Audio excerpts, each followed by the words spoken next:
Assalamualaikum warahmatullahi wabarakatuh.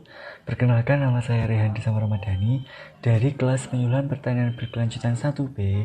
Di sini saya akan mempresentasikan mengenai proposal karya perencanaan dari wilayah saya, yaitu Kecamatan Trenggalek, dengan judul Potensi Pengembangan Padi Organik di Kecamatan Trenggalek. Proposal ini disusun untuk menyelesaikan output dari pembelajaran mata kuliah Perencanaan Wilayah Pedesaan yang diampu oleh Bapak Hamyana SST MSI. Padi merupakan tanaman pangan utama yang ada di Indonesia. Berbagai teknologi budaya telah dikembangkan untuk mendongkrak produktivitas dan produksi tanaman padi, mulai dari perluasan areal tanaman, juga penyediaan benih unggul, pupuk, alat mesin pertanian, dan teknologi pengendalian hama dan penyakit tanaman atau intensifikasi.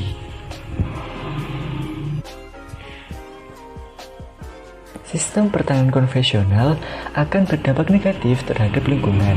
Penggunaan input kimiawi akan menurunkan tingkat kesuburan tanah, merosotnya keragaman hayati, dan meningkatnya serangan hama, penyakit, serta gulma. Dampak negatif lain yaitu tercemarnya produk-produk pertanian oleh bahan kimia yang selanjutnya akan berdampak buruk terhadap kesehatan manusia.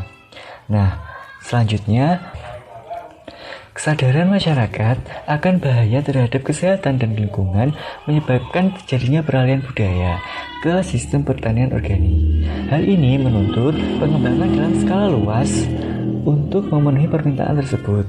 Di samping meningkatkan kelestarian lingkungan sawah dari cemaran input kimiawi yang merusak.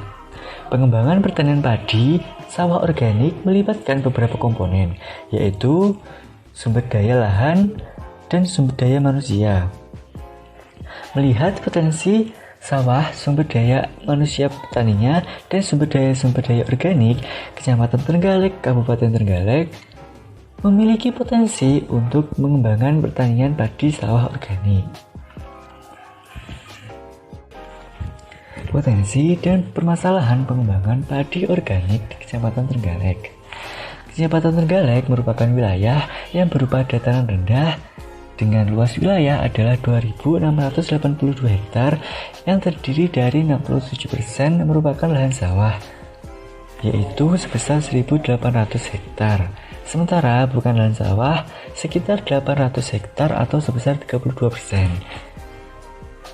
Sebagian besar wilayah Kecamatan Trenggalek merupakan dataran rendah dengan ketinggian tempat berada pada posisi 14 sampai 27 meter di atas permukaan laut. Drainase untuk Kecamatan Trenggalek termasuk kategori sedang. Kedalaman lapisan tanah atas di Kecamatan Trenggalek sekitar 30 cm. Kesuburan tanah di Kecamatan Trenggalek termasuk dalam kategori sedang. Sebagai kawasan perkotaan, Kecamatan Trenggalek mengalami dampak pemanasan global dengan suhu udara berkisar 19-24 derajat Celcius. Data dari Badan Pusat Statistik Kabupaten Trenggalek melaporkan bahwa luas tanam padi Kecamatan Trenggalek tahun 2017 mencapai 2.200 hektar. Dilaporkan juga luas panen tahun 2017 adalah 2.200 hektar dengan produktivitas rataan tanaman padi adalah 61 KU per hektar dan produksi tanaman padi tahun 2017 mencapai 139 KU. BPS Kabupaten Trenggalek. Melihat letak geografis, suhu, dan iklim yang ada, wilayah Kecamatan Trenggalek memiliki potensi yang sesuai untuk pengembangan padi sawah secara organik. Demikian halnya dengan luas tanaman padi di Kecamatan Trenggalek sangat berpotensi untuk dikembangkan. Permasalahan yang sedang dihadapi kebanyakan petani di Kecamatan Trenggalek sendiri adalah ketergantungan terhadap pupuk kimia dan pestisida kimia yang menyebabkan sering mengalami kendala dalam kegiatan bertani. Lebih parahnya lagi, sampai terjadi gagal panen karena tidak bisa mendapatkan pupuk kimia. Dalam pandangan masyarakat, ketika ada petani yang menggunakan pupuk organik akan dicap sebagai petani yang ketinggalan zaman atau kuno. Analisis SWOT potensi pengembangan padi organik Kecamatan Trenggalek. Yang pertama yaitu strength atau kekuatan. Petani memiliki pengalaman dalam bertani padi organik. Modal tersedia, status lahan petani sampel adalah milik sendiri. Keberadaan kelompok tani yang mendukung pengembangan usaha tani, serta input produksi selalu tersedia. Yang kedua yaitu weakness atau kelemahan. Luas lahan organik kecil, produksi padi organik rendah, pelaksanaan pertanian organik masih dalam tahapan yang rendah, tidak melakukan pencatatan kegiatan usaha tani, serta pendapatan rendah. Opportunity atau peluang, yaitu sarana produksi pertanian tersedia, permintaan meningkat, kelompok tani mendukung, lembaga swadaya masyarakat atau LSM mendukung. Selanjutnya yaitu threat atau ancaman. Yang pertama, mesin penggiling dan tempat penjemuran tidak tersedia, mutu beras organik rendah, jaringan pemasaran beras organik belum berkembang, dukungan pemerintah masih sedikit, serta sarana irigasi belum memenuhi standar organik. Selanjutnya yaitu strategi SWOT, potensi pengembangan padi organik Kecamatan Trenggalek. Kekuatan peluang, yaitu memanfaatkan modal yang tersedia untuk mengoptimalkan penggunaan sarana produksi pertanian, memanfaatkan pengalaman bertani organik untuk memenuhi permintaan yang meningkat. Dan yang kedua yaitu kelemahan peluang, meningkatkan produktivitas lahan organik dengan mengoptimalkan penggunaan sarana produksi pertanian yang tersedia, meningkatkan produksi padi organik dengan mengoptimalkan penggunaan sarana produksi pertanian yang tersedia, meningkatkan pelaksanaan setiap tahapan pertanian organik dengan mengoptimalkan penggunaan sarana produksi yang tersedia dan memanfaatkan dukungan kelompok tani serta dukungan lembaga masyarakat. Selanjutnya yaitu kekuatan ancaman, mengoptimalkan pengalaman bertani untuk meningkatkan mutu beras, mengoptimalkan penggunaan modal untuk penyediaan mesin penggiling dan tempat penjemuran, mengoptimalkan penggunaan modal untuk mendirikan koperasi pemasaran beras organik, serta untuk memperbaiki sarana irigasi yang memenuhi standar organik. Kelemahan ancaman, meningkatkan produksi padi organik untuk mengembangkan jaringan pemasaran, meningkatkan pelaksanaan setiap tahapan pertanian organik sehingga mutu beras organik dapat meningkat, meningkatkan pelaksanaan setiap tahap pertanian organik dengan mengoptimalkan bantuan pemerintah, meningkatkan pendapatan untuk penyediaan mesin penggiling dan tempat penjemuran.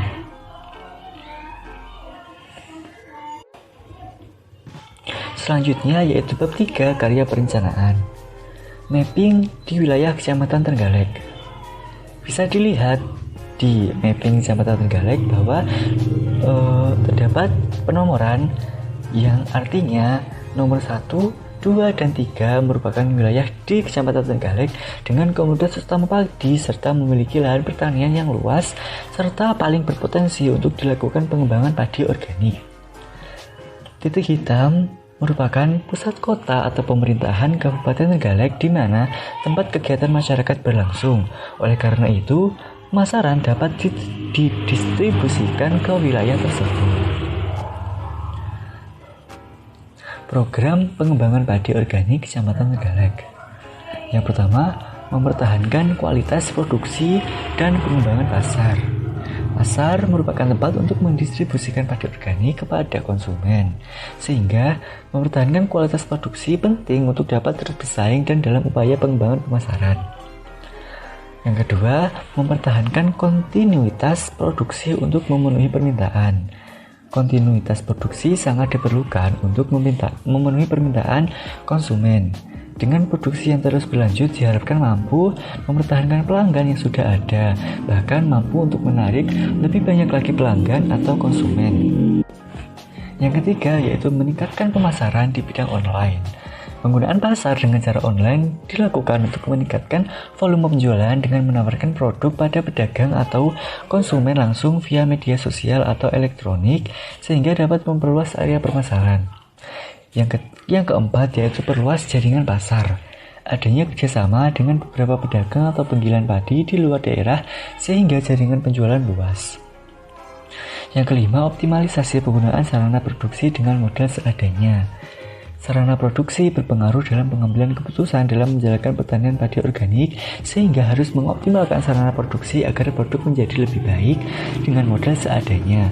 Karena jika sarana produksi sudah baik, maka produksi pun akan berjalan dengan lancar dan permintaan akan tetap terpenuhi.